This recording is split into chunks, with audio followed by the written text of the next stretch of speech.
much for joining me on this series about life after child loss. I want to make these videos to inspire you and to know that whatever has happened to you, you do not have to stay stuck in your suffering.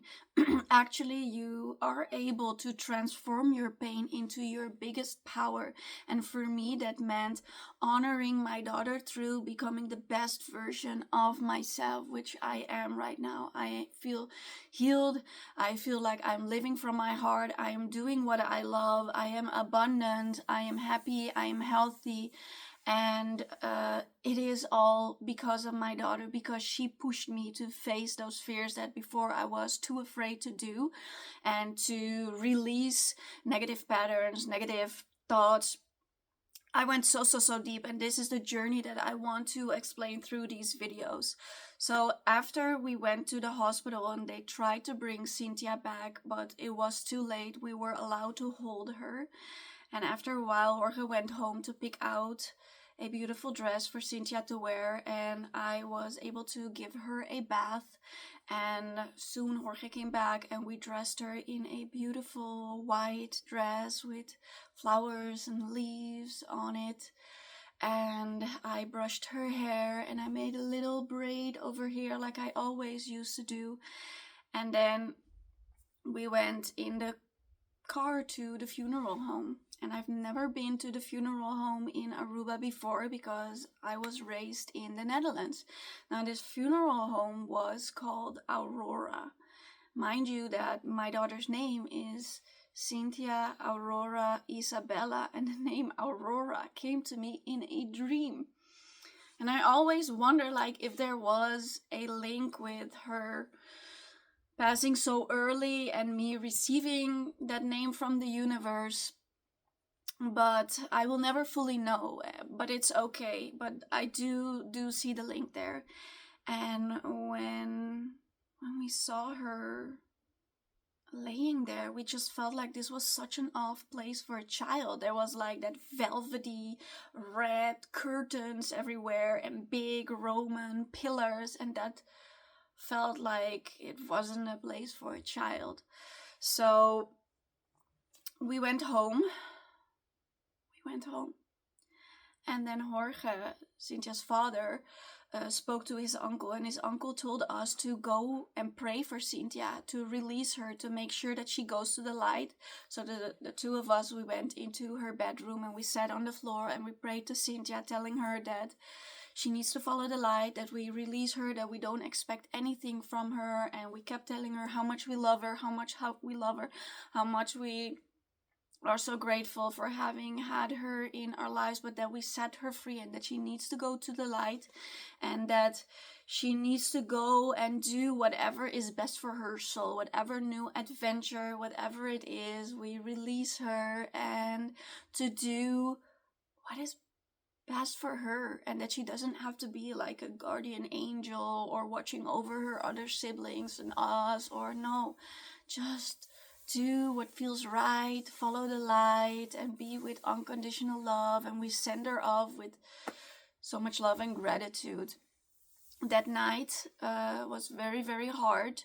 I used to breastfeed Cynthia and Juliet at the same time. So every night Cynthia would wake up like 3 times to breastfeed, and Juliet would wake up usually 2 times to breastfeed. That was also why I was very exhausted in that period. So that first night, Juliet was sleeping in our bedroom like she used to, and Cynthia was sleeping in the bedroom with Orlando.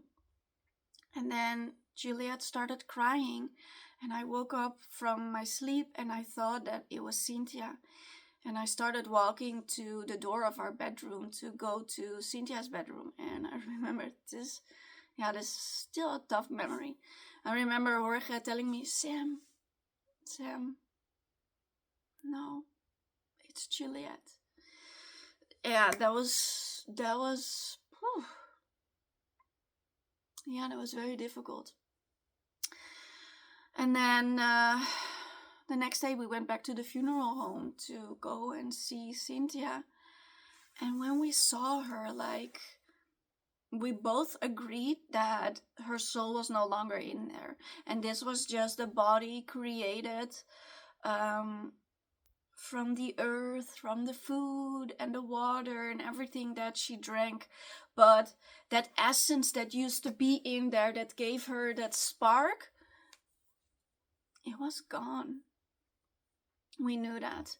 And since we felt like this really wasn't a place for a child, we told them we wanted her cremated and to give her back to the earth and do it as soon as possible, because we wanted her to get out of there. And the next day we could pick up the ashes, and we had organized a ceremony on the beach because we lived in Aruba, and normally you would never be able to organize a ceremony for somebody who has passed away on the beach. But remember, this was the time of Corona and Aruba was in lockdown and no tourists were allowed. And the rule was actually that people were also not allowed to go to the beach to just enjoy the sun and the water. We had to like stay in our houses. So we asked permission. We had somebody arranging everything, and she asked for permission from the government if we could use the beach. And we invited everybody who knew Cynthia or wanted to just be there and send her off with love. And me and Jorge, we did a speech. And afterwards, there was like a whole path filled with pictures of Cynthia on the edges of the path. And at the beginning of the path, there were huge vases filled with light pink roses. And everybody who had come, they could bring a flower or they could pick a flower from the vase. And then we threw the roses into the water with our most beautiful intentions and love for Cynthia. And I think it was like the second or the third night after Cynthia's passing, and Jorge and me, it was the morning, and Jorge and me were still sleeping, and all of a sudden we heard a huge bang on top of the roof. And it was like, you know, these roofs in Aruba, they're made from like metal plates, and it was almost like a goat was jumping on top of the roof. And we were like, what is that?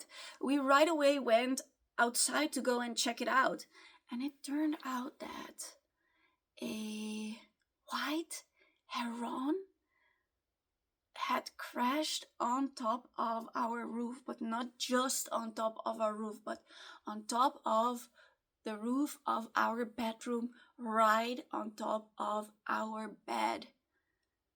And we were like, what are the chances? This is not an accident. There's a reason why this happened. And I called a bird sanctuary, and they came and picked up the bird. And since my father used to be very into spirituality in the Netherlands a long time ago, I figured, let me just Google like spiritual meaning of a white heron. And since I'm Dutch, the first thing came up in Dutch, and it said that this bird was the bird of souls and innocence. And in English, it said that this was about wisdom and transformation. And I was like, wow, this made me realize that there is so much more than what meets our senses.